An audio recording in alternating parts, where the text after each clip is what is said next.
Hello everybody, welcome back to my YouTube channel. So guys, in this video I'm gonna be showing you how to fix the recent problem with a family member's previous purchase.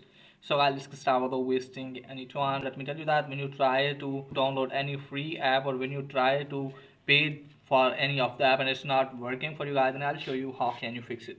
So first of all guys, what you need to do is just simply have to close this page, and after that guys, what you need to do is just simply have to open the setting. First of all, you have to make sure that you're properly connected with internet, and after that guys, what you need to do is just simply have to tap on your Apple ID, scroll it down, tap on sign out. Let me tell you that if you are trying to download any free app, you just simply have to sign out your Apple ID and then sign in a different Apple ID, and you can easily fix your problem. Okay guys, and if you are going to pay for any of the app and it's not working, then what you need to do guys, just simply have to go to family sharing.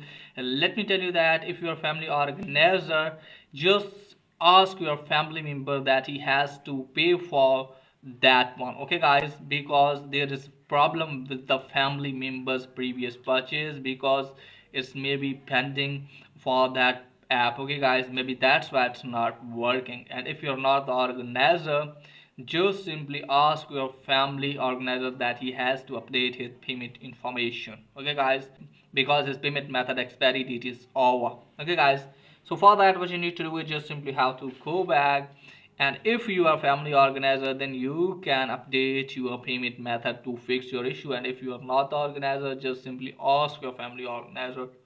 Okay guys, he has to update his payment information, and after that I granted your problem will be fixed.